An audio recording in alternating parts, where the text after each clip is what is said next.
Ok, encore une fois, je me suis fait avoir. J'ai tourné une vidéo sans vérifier le son. Alors, si je me souviens bien, dans cette vidéo, je vous disais pourquoi je me suis lancé ce défi d'être en avance et de ne plus être en retard. Parce que je trouve que déjà, le fait d'être en retard, peu importe le rendez-vous, ça peut être considéré comme un manque de respect parce qu'on prend quand même du temps de quelqu'un et il faut être là. C'est juste une preuve de respect d'être là à temps. Même si culturellement, ça dépend des pays, hein, tu vois. Tu sais qu'au Mexique, tu dis rendez-vous midi, les deux personnes vont venir à 12h30 et il n'y a pas de souci. Mais normalement, je devais vous filmer ça chaque jour pour vous donner un peu, enfin vous dire si je suis arrivée à l'heure ou pas. Ce qui a été le cas, sauf un jour où je suis arrivée en retard, le mardi, si je me souviens bien. Donc c'était à peu près ça et je pense qu'après, je vais vous montrer comment je vais au travail.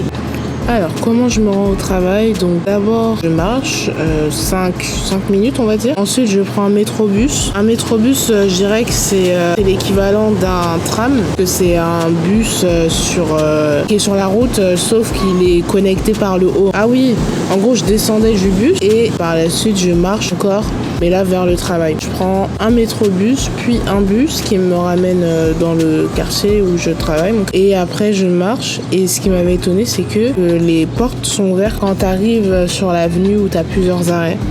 Donc c'est à toi de dire au chauffeur, ouais, descends-moi là, ouais, descends-moi là. Ah voilà, c'est ce bus violet que j'ai pris. Putain, c'est même pas dans l'ordre, mais vas-y, tranquille. Donc ça, c'est le deuxième bus que j'ai pris en direction du travail. Et franchement, merci encore une fois à ma coloc.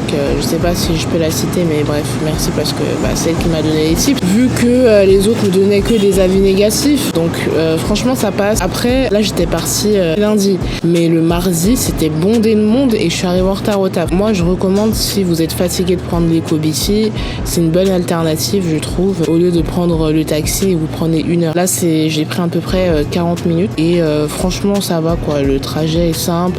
Moi, j'ai pu être assise ou sinon vous vous tenez au bar, mais franchement, en fait, ça change pas des métros ou des bus parisiens. C'est la même affluence. Là, je fais un peu le débrief de mon truc du retard, un peu plus en détail. Les conseils pour arriver en avance, hein, pas à l'heure, en avance. Déjà tout préparer à l'avance. Ce qui est important, c'est que la veille, que vous ayez déjà votre tenue de préparer. Si vous prenez des Tupperware, vous préparez votre Tupperware la veille avec votre nourriture pour que le lendemain matin, vous soyez en mode pilote automatique. Vous savez déjà comment vous habiller, vous savez déjà ce que vous allez manger, vous savez déjà ce qu'il y aura dans votre sac, enfin tout est prêt et ça vous fait gagner un temps déjà de fou. Ensuite, un autre conseil, basé sur cette expérience, un autre tips pour arriver en avance, ouais, peut-être jouer avec les dates sur Google Calendar, vous mettez 15 minutes avant, des choses comme ça. Comme ça, votre cerveau, il se dit, ok, j'ai essayé d'arriver à l'heure, alors qu'en fait, vous arrivez en avance. Donc, c'est une petite astuce qui marche plutôt bien. Là ensuite j'étais partie au marché Medellín que vous voyez sur les vidéos ci-dessous pour acheter un bouquet de fleurs à une de mes potes VIE qui est au Mexique. Donc on les a achetés à deux avec une autre pote. Le marché Medellín, c'est vraiment un bon marché. C'est pas le meilleur pour acheter des fleurs. Je vous recommanderais plutôt le marché, je crois que c'est Jamaïca. Mais en tout cas ça dépanne. Si vous voulez des fleurs, j'ai payé un bouquet de fleurs je crois à 120 pesos, un truc comme ça. Donc vraiment c'est abordable pour une bonne qualité. Ensuite là je vous montre le bouquet final donc à 120 pesos, c'était moins de 10 €. Vraiment très joli, fleurs très fraîches. Et petite attention qui change parfois les choses, de simplement offrir un bouquet de fleurs, c'est écrire une petite carte.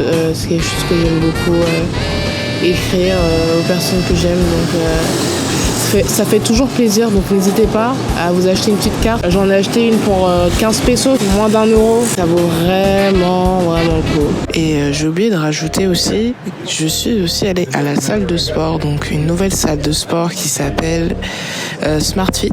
Et c'est à Parque Delta, celui où je suis allée.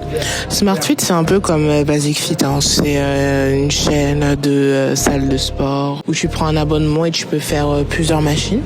Et honnêtement, celui-là était très très bien. On a une belle vue sur la route, mais aussi sur les arbres. Et les machines sont plutôt propres. Même s'il y a beaucoup de monde, En fait, c'est tellement grand que tu peux faire toutes tes machines et au pire, tu demandes à tourner. Les gens, ils sont très sympas, donc il n'y a pas de souci. Je me suis focalisée sur le bas du corps, si je me souviens bien. Et je finis toujours par du cardio, mais je vous ai pas montré. C'est ainsi que s'achève la vidéo.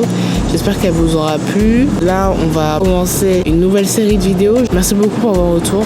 Ça me motive à continuer. Donc, ciao.